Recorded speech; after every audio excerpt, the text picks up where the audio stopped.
다음 펌프의 운전 보시겠습니다. 우선 서징입니다. 서징이라고 하는 것은 원심식, 충류식의 펌프, 압축기, 송풍기 등에서 운전 중에 진동을 하며 이상 소음을 내고 유량과 토출 압력에 이상 변동을 일으키는 현상을 서징이라고 합니다. 이러한 서징 현상은 펌프에 공기실을 설치함으로써 방지를 할 수가 있고요.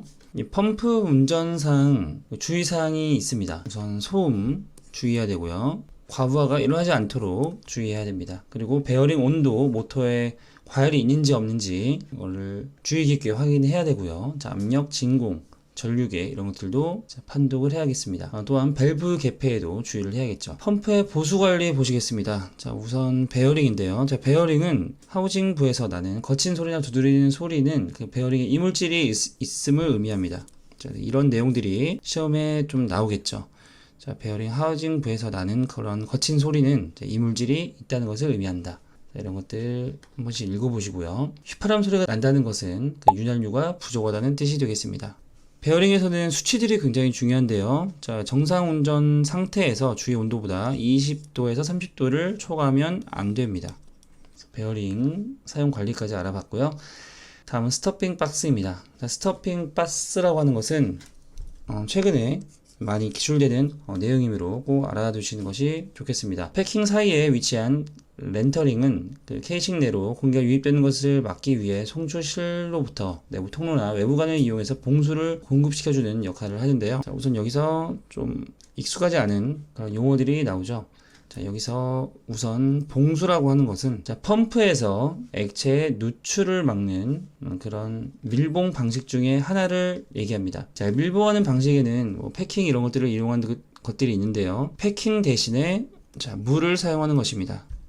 패킹 대신에 물을 이용해서 밀봉하는 방식을 봉수라고 합니다. 여기서 렌털링이 나오죠. 렌털링.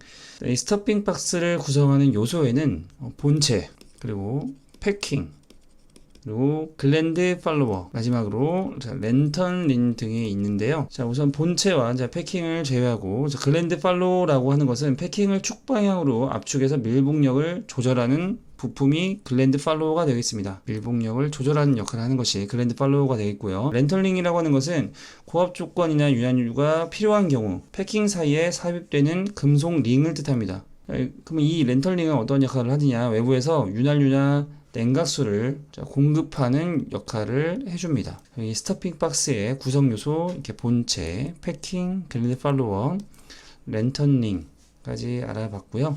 이 스토핑 박스는 회전하거나 왕복 운동하는 축이 기기 외부로 빠져나올 때 기기 내부의 유체나 기체가 외부로 누출되는 것을 방지하는 그런 장치가 되겠습니다. 따라서 이 스토핑 박스는 누설을 방지하는 역할이 가장 크겠고요. 축을 보호하고 압력을 유지하는 그런 역할을 해줍니다. 따라서 총 양정이 50m를 초과하면 조정이 필요하겠고요. 봉수 압력은 흡입 압력보다 1.5에서 2kg/제곱cm 정도 높게 한다는 것 알아두시면 되겠습니다. 다음 펌프의 고장 원인과 대책입니다.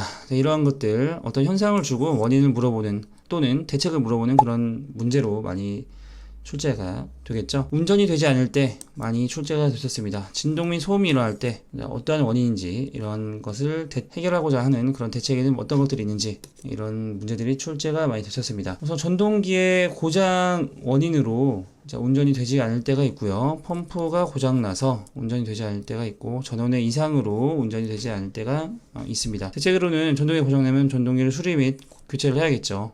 펌프가 고장나면 펌프를 수리하면 되고요. 전원이 이상이 있다고 한다면 전원 개통을 수리하면 되겠습니다. 진동 및 소음 보시겠습니다. 진동 및 소음으로는 우선 펌프 축과 전동기 축 중심이 맞지 않을 때 뒤에 4단원에서 배울 건데요. 이게 축 중심이 맞지 않는 것들은 뭐 언밸런스라든지 미스 얼라이먼트 이런 현상으로 진동 및 소음이 발생하게 됩니다. 또한 축이 휘었을 때 진동 및 소음이 발생할 수 있겠죠. 그리고 양정이 과다할 때도 진동 및 소음이 일어날 수가 있겠습니다. 자, 이런 원인들 숙지하고 넘어가시고요. 자, 이상 현상 보시겠습니다. 자, 이상 현상에는 이제 펌프 축에 설치된 베어링의 이상 현상의 원인이 무엇인지 물어보는 문제들이 많이 출제가 됐었습니다.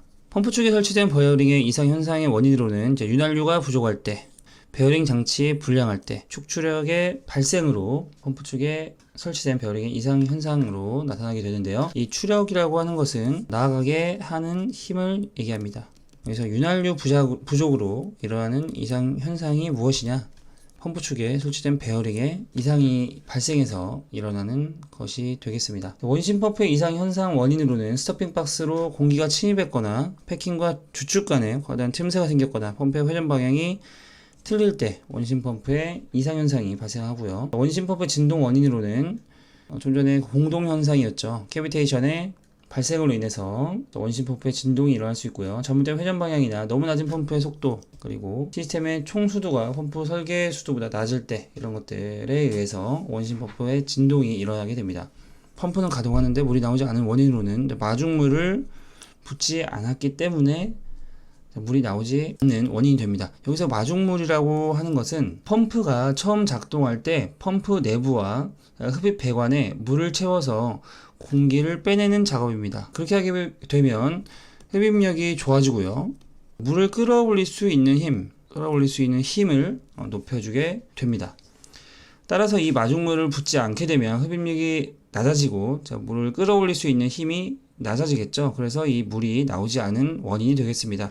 이 마중물에 대한 용어 꼭 숙지하고 넘어가시면 되겠습니다.